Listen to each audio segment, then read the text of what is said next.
চা শ্রমিকদের আমার কয়েকজন দাদা এখানে সনাতন ধর্মী এখানে বক্তব্য দিয়েছেন। আমি জানি এই ভিডিও ফুটেজ যখন কেউ না কেউ দেখবে তখন রাতের বেলা দিনের বেলা তাদের নাম্বার কালেক্ট করবে, তাদেরকে হুমকি দামকি দিবে।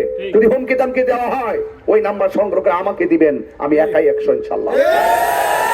আল্লাহ যদি আমাকে লিখে রাখে, চা শ্রমিক থেকে শুরু করে, সনাতন ধর্মী থেকে শুরু করে, মুসলমান থেকে শুরু করে, এই দেশের খেটে যাওয়া মানুষ থেকে শুরু করে, এই দেশের আপামর জনতা থেকে শুরু করে, এবং শিক্ষাঙ্গন থেকে শুরু করে, চিকিৎসাঙ্গন থেকে শুরু করে, দেশ এবং প্রবাসের প্রত্যেকটা মানুষের পাশে এমন ভাবে দাঁড়িয়ে কাজ করে ইনশাআল্লাহ আমি দেখে দিতে চাই। আপনারা যেন বুক ফুলিয়ে বলতে পারেন ব্রাহ্মণবাড়িয়া থেকে আসছিল, এমন কাজ করে গিয়েছে এই দেশের চূড়াগড় মাধবপুরে স্থানীয় কেউ এত কাজ করতে পারে না।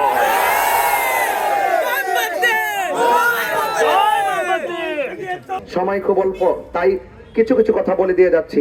এই কথাগুলো আমার মুখের নয়, এই কথাগুলো আমার হৃদয়ের কথা। এই জন্য আপনারা যদি ইনশাআল্লাহ আসন্ন ত্রয়োদশ জাতীয় সংসদ নির্বাচনে মোমবাতি প্রতীকে আমাকে বিজয়ী করতে পারেন, যদি বিজয়ী করেন, আমি কথা দিয়ে যাচ্ছি শিক্ষা, স্বাস্থ্য, চিকিৎসা, অবকাঠামো উন্নয়ন যা কিছু আছে আমার কাছে চাওয়া লাগবে না।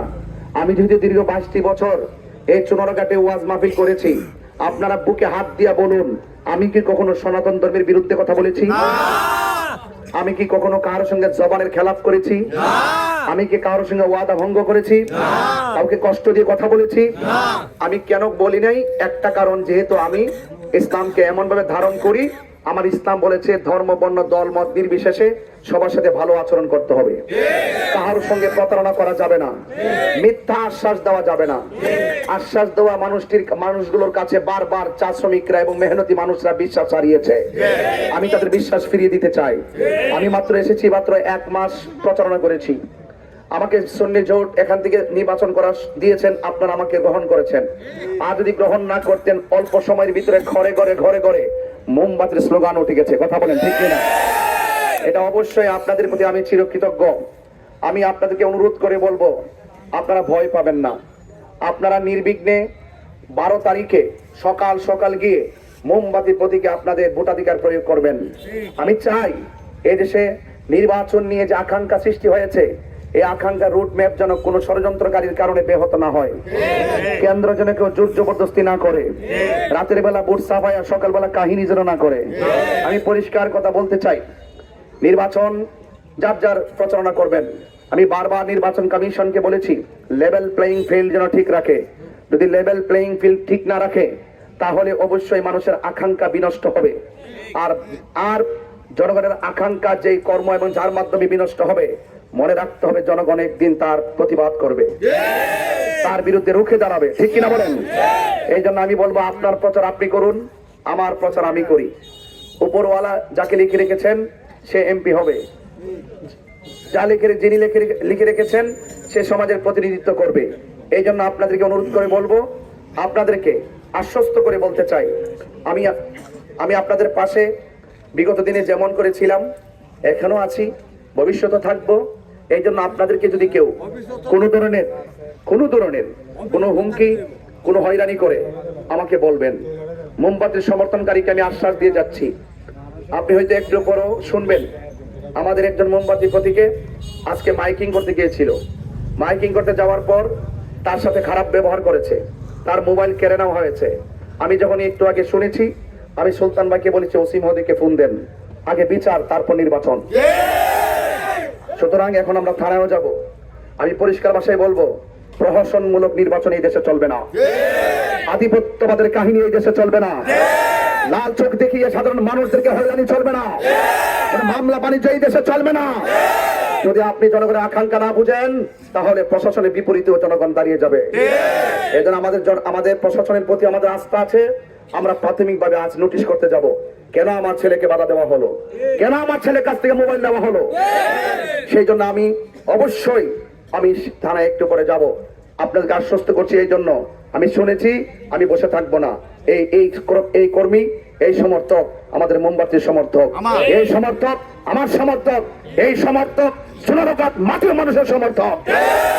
এই সমর্থক জোর করে ভালোবাসা পাওয়া যায় না, ভালোবাসা দিয়ে ভালোবাসা আদায় করতে হয়। আমি কাউকে বাধা দেই না, আমাকে কেউ বাধা দিলে আমি ছাড়বো না। আমি দুর্নীতি করি না, কোন দুর্নীতিবাজকে আমি ছাড় দিব না। আমি অন্যায় করি না, কোন অন্যায়কারীকে আমি ছাড় দিব না। এই জন্য আপনারা নির্ভয়ে আপনাদের কাজ করতে থাকুন, ইনশাআল্লাহ আমি আপনাদের পাশে আছি। যখনই কেউ যদি, আজকে এখানে দেখেছি চা শ্রমিকদের আমার কয়েকজন দাদা এখানে সনাতন ধর্মী এখানে বক্তব্য দিয়েছেন। আমি জানি এই ভিডিও ফুটেজ যখন কেউ না কেউ দেখবে, তখন রাতের বেলা দিনের বেলা তাদের নাম্বার কালেক্ট করবে, তাদেরকে হুমকি তামকি দিবে। যদি হুমকি তামকি দেওয়া হয়, ওই নাম্বার সংগ্রহ করে আমাকে দিবেন, আমি একাই 100 ইনশাআল্লাহ। ইনশাআল্লাহ